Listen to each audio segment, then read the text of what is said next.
Hi வணக்கம். உங்கள் ஆனந்த கண்மணி. ஆனந்த நாவல் கீதம் சேனலை சப்ஸ்கிரைப் பண்ணுங்கள். கூடவே பெல்லைக்கான ப்ரெஸ் பண்ணுங்கள். லைக் பண்ணுங்கள், கமெண்ட் பண்ணுங்கள், ஷேர் பண்ணுங்கள். வாங்க நாம் இப்போ கதை கேட்க போகலாமா? சுபலதாவின் வேறிருந்து நிற்கிறேனடி அத்தியாயம் 27. இதோ பாருங்கம்மா, தேவையில்லாமல் இனி இப்படி கூட்டம் போட்டுக்கிட்டு இப்படி உப்பு பெறாத விஷயத்துக்கெல்லாம் போலீஸ் ஸ்டேஷன் வராதீங்க. ஆமாம், சொல்லிவிட்டேன். தேவையில்லாமல் கும்பலாக வந்து என்னை வேலை செய்ய விடாமல் பண்ணினீங்க. உள்ளே லாக்கப்பில் போட்டு 2 தட்டு தட்டிப்பிடுவேன். ஆமாம், போங்க முதல்ல 2 பேரும் என்று திட்டி அவர்களை வெளியே அனுப்பினார். இங்கே அவர்கள் வீட்டின் வாசலில் இறங்கிய இருவரின் வீட்டுக்காரரும், சீக்கிரமாக போய் என் மருமகளை கூப்பிடு, என் பொண்டாட்டி வந்துருவா என்றார்.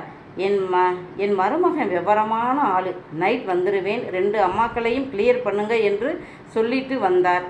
ஆனாலும் இவங்க 2 பேரும் விடியும் வரை இந்த பொட்டலில் தான் கட்டி உருண்டு சண்டை போடுவாங்க அப்படின்னு என் மருமகளும் மகனும் சேரட்டும் என்று நான் நினைச்சா, உன் பொண்டாட்டி என் தங்கச்சி இப்படி போலீஸ் ஸ்டேஷனுக்கு போகும் என்று நான் நினைக்கவே இல்லை. ஆமாம், நம்ம பொண்டாட்டிகளை மீறி எப்படி நம்ம பிள்ளைகளுக்கு கல்யாணம் பண்ணுறது என்று ஒருத்தர் கேட்க, கவலையை விடுமச்சான், இந்த மாதிரி வேறு விஷயம் கிடைக்காதா? 2 பேரையும் ராத்திரி பூரா வீட்டை விட்டு கும்பலாக அலைய விட்டுட்டு நாம் பிள்ளைகளை கூட்டிக்கிட்டு போய் விடிய காலம் திருப்பரங்குன்றத்தில் கல்யாணம் பண்ணி வச்சுருவோம். சரி போமச்சான், வரப்போகிறாளுக என்று இருவரும் வீட்டிற்குள் சென்றார்கள். அந்த தெரு முழுக்க அவங்க சொந்தக்காரங்க தான். இப்படி அவங்க ஏதாவது சண்டை போடும்போது ஆளுக்கு ஒரு பக்கம் சேர்ந்து பேசுறது அவங்களுக்கும் வாடிக்கை தான். சுற்றி இருப்பவர்களுக்கும் வீட்டு விஷயம் காதலிக்கிறது தெரியும். ஒன்றுக்குள்ள ஒன்று நீரடித்து நீர் விலகவா போகுது. அதுதான் கண்டும் காணாமல் அவங்க புருஷங்கள் போடுற நாடகத்தில் இவர்களும் தெரியாத மாதிரி போவானுங்க. அந்த கும்பல் ஸ்டேஷனில் இருப்பவர்களுக்கு காலையில் டீயும் பன்னும் வாங்கி கொடுத்து விட்டு கிளம்பியது. பிறகு ராத்திரி பூரா தொண்டை தண்ணி வலிக்க பேசிய இன்ஸ்பெக்டர் அம்மாவுக்கு இது கூட செய்யலைன்னா எப்படி? செய்யாவிட்டால் என்ன பண்ணுறது? அடுத்த தடவை வந்தால் உள்ளேயே விடமாட்டாங்களே. அதுதான் டீயும் பன்னும் வாங்கி கொடுத்துட்டு கொஞ்சம் தெம்பு வந்த பிறகு தான் இன்ஸ்பெக்டர் அம்மா, நீ யாருமா என்று கேட்க, அதுவரை பெண்கள் கூட்டமாக நின்றதால் பயம் இல்லாமல் சற்று ஆசுவாசமாக நின்ற தேனுஷா அவர்கள் கிளம்பியதும் பயந்து போனாள். அப்போது போலீஸ் அவளை அதட்ட அதிலேயே பயந்து போனவளுக்கு அழுகை வந்தது. நல்ல வேளை அந்த நேரம் வெளியே போயிருந்த இவளை கூட்டி வந்த பெண் போலீஸ் வந்தவர் அழுது கொண்டிருந்த தேனுஷாவை பார்த்து, நீ இன்னும் போகலையாமா என்று கேட்க, மாலதி இது யாரு என்று இன்ஸ்பெக்டர் கேட்க, மாலதி நடந்தவற்றை சொன்னார். நான் எங்கே இந்த பொண்ணை பார்த்தேன், இப்போத்தான் இந்த கூட்டமே போனது. அதுதான் யாரு என்ன என்று கேட்டேன். இங்கே வாமா, நீ யாரு, எந்த ஊரு என்று கேட்க, என் பேர் தேனுஷா, எனக்கு 20 நாளைக்கு முன்னால் தான் கல்யாணம் ஆனது. மதுரை ஒத்தக்கடை தான் என் வீட்டுக்காரர் வீடு என்றாள். ஏமா, நாத்தனாரை நம்பி படம் பார்க்க வந்தியா? உன்னை விட்டுட்டு உன் நாத்தனார் போயிருச்சு. வீட்டுக்கு போக வழி தெரியாத பெண் இப்படி வரலாமா? அப்படி போய் இருமா. மாலதி 6 மணி ஆனதும் ஒத்தக்கடை பஸ்ஸில் ஏற்றி விடு என்று சொல்ல, மேடம் எனக்கு வீட்டுக்கு போக வழி தெரியாது என்றாள் தேனுஷா. நீ எதில் சினிமா பார்க்க வந்தாய்? காரில் தான். காரா? உங்கள் வீட்டுக்காரா? இல்லை, எங்கள் சொந்தக்காரங்க காரு என்றாள். இதென்ன இன்னைக்கு பூரா எனக்கு இப்படி தலைவலி கேஸாக வருது என்றவர், ஏமா என் உயிரை எடுக்கிறீங்க? ஃபோன் நம்பர் தெரியாது, வீட்டுக்கு வழி தெரியாது, ஏன் ஊரே தெரியாது, அதற்குள் ஏன் சினிமா பார்க்க வெளியே வந்தாய்? உன் நாத்தனாருக்கு உன்மேல் என்ன காண்டோ ராத்திரியில் விட்டுட்டு போயிட்டா. இப்போ யார் உன்னை கொண்டு போய் விடுறது? முதல்ல நீ யாருன்னு தெரியணும். உன் வீட்டுக்காரருடைய பேர் என்ன? சஸ்திக். என்ன வேலை பார்க்குறாரு? கம்ப்யூட்டர் இன்ஜினியர், சென்னையில் இருக்காரு. நீ மதுரையிலேயே இப்படி தொலைஞ்சு போயிட்ட. உன்னை சென்னைக்கு கூட்டி போனால் அவ்வளவுதான் என்ற போதே அவருக்கு ஃபோன் வர எடுத்து பார்த்தவர், ஹலோ சொல்லுங்கள் சார், உங்கள் ஃபோனுக்கு ஒரு பொண்ணோட ஃபோட்டோ அனுப்பியிருக்கேன். மிஸ்ஸிங் கேஸ், ரொம்ப பெரிய இடம், விஷயம் வெளியே போகக்கூடாது. தேட்டரில் சினிமா பார்க்க போன பொண்ணு. ஏசிபி நேரடியாக தேடுறாரு. எல்லா வேலையையும் விட்டுட்டு உடனே தேடுங்க. அந்த தேட்டர் உங்கள் எல்லைக்கு உள்ளே தான் வருது. யார் அங்கே ரவுண்ட்ஸ் போனது, என்ன ஏது என்று விசாரித்து சொல்லுங்க என்ற போதே, சார் ஒரு நிமிஷம் நில்லுங்க. ஏமா நீயும் சினிமா பார்க்க தானே வந்த? அந்த தியேட்டருக்கு தானே போனேன்? ஆமாம் மேடம்.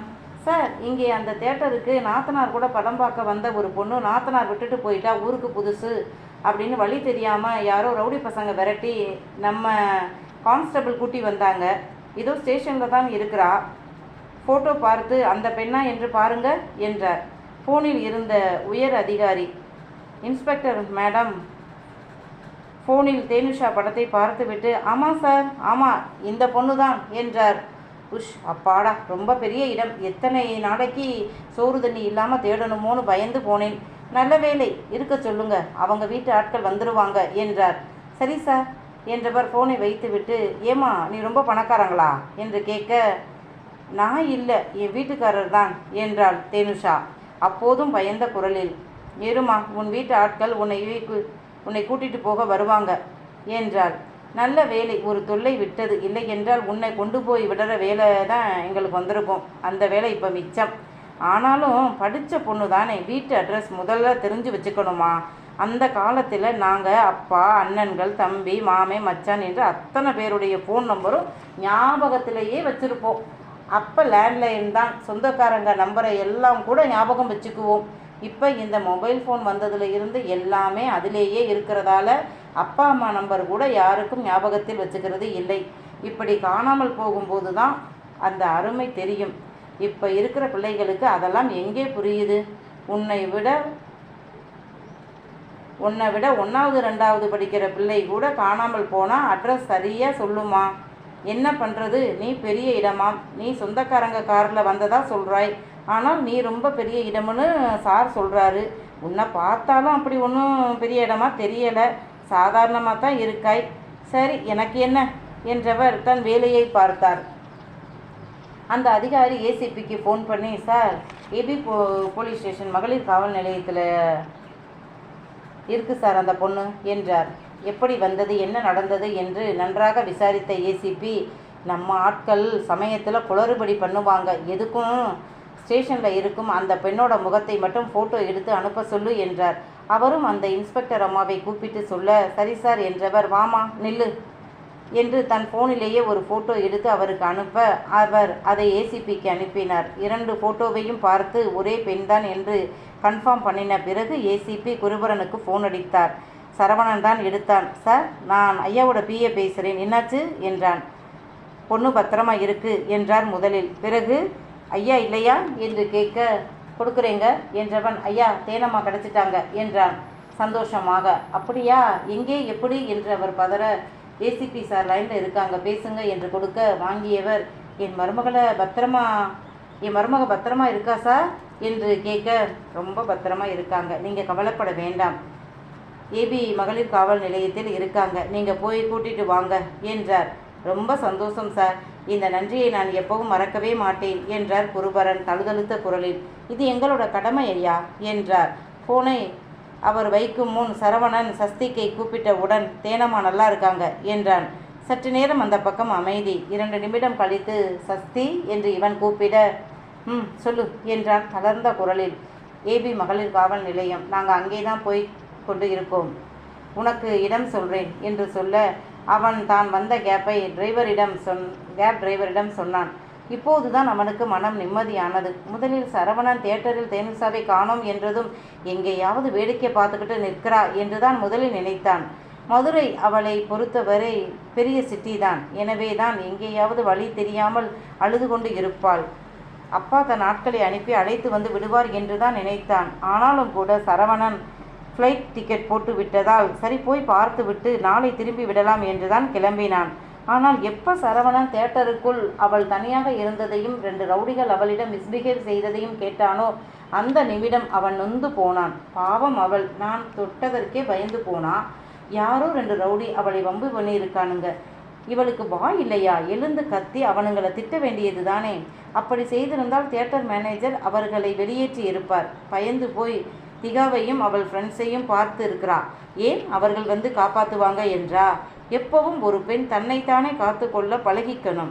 என்ன பொண்ணு வளர்த்துருக்காங்க, அவளை தைரியமானவளா, தட்டி கேட்கக்கூடியவளா வளர்த்து இருக்கணும். இப்போ பாரு, பொது இடத்தில் ஒருத்தன் செல்மிஷன் பண்ணுறான், அழுதுகிட்டு இருந்திருக்கிறா. இவ எதுக்கு திகாவை எதிர்பார்க்கணும்? தானே மேனேஜர் கிட்ட கூப்பிட்டு சொல்லிவிட்டு அப்போவே திகாவை கூட்டிக்கிட்டு வீட்டுக்கு வந்திருக்கணும். அதை விட்டுட்டு பயந்து அழுதுருக்கிறா. அதுதான் அவனுங்க இவளை எதிர்பார்த்து தேட்டருக்கு வெளியேவே வெயிட் பண்ணியிருக்கானுங்க. டேமிட், அறிவு இல்லை, எவ்வளவு கஷ்டப்பட்டிருக்கா. எனக்கு வர்ற கோபத்துக்கு அவனுங்களை பார்த்தேன் கொன்று புதைச்சிருவேன். எவ்வளவு தைரியம் இருந்தால் இந்த மாதிரி பொண்ணுங்க கிட்ட தன்னோட வீரத்தை காட்டியிருப்பானுங்க. இருடா, உன் முகம்தான் சிசிடிவியில் தெரியுதே, நீ எங்கே இருக்க என்று கண்டுபிடிக்க எனக்கு 1 நிமிடம் போதும், வந்து உன்னை கைமா பண்ணுறேன் இரு என்று தனக்குள் கருவினான்.